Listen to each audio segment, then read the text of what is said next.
నీ కృప చెప్పున నన్ను కరుణింపుము, నీ వాత్సల్య బాహుల్యము చెప్పున నా అతిక్రమములను తుడిచివేయము. నా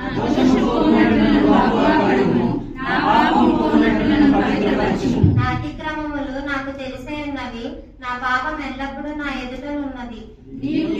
నీకే విరోధముగా నేను పాపము చేసి ఉన్నాను, నీ దృష్టి ఎదుట నేను చెడుతనము చేసి ఉన్నాను. కావున ఆజ్ఞయించినప్పుడు నీ నీతిమంతులుగా అవ్వబడదు, తీర్పు తీర్చినప్పుడు నిర్మలుగా అవ్వబడదు. నేను పాపములో పుట్టిన వాడను, పాపములోనే నా తల్లి నన్ను గర్భములో ధరించును. నీవు అంతరంగంలో సత్యము కోరుచున్నావు, ఆంతర్యమున నాకు జ్ఞానము తెలియజేయు. నేను పవిత్రుడు నగినట్లు హిస్సోపుతో నా పాపము పరిహరింపుము, హిమము కంటేను నేను తెల్లగా నుండినట్లు నీవు నన్ను కడుగుము. ఉత్సాహ సంతోషములు నాకు వినిపింపు, అప్పుడు నీవు నిశ్చయముగా రక్షించును.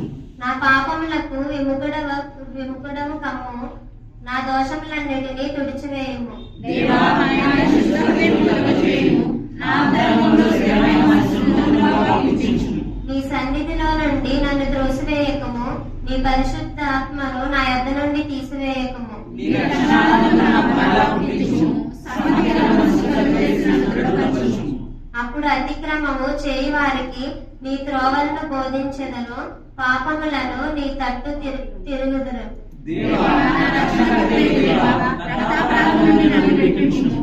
అప్పుడు నా ఆత్మ నీ ఎదుట సహాయము చేయును. ప్రభువా, నా నోరు నీ స్తుతిని ప్రచురించినట్లు నా పెదవులను తెరువుము.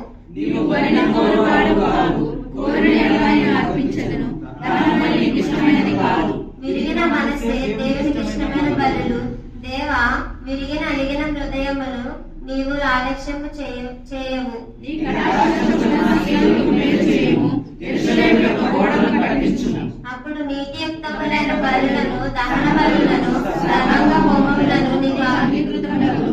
అప్పుడు జనులు నీ బలిపీఠం మీద దేవుని అర్పించెదరు. దేవుడి పరిశుద్ధ వాక్యమును దీవించును గాక.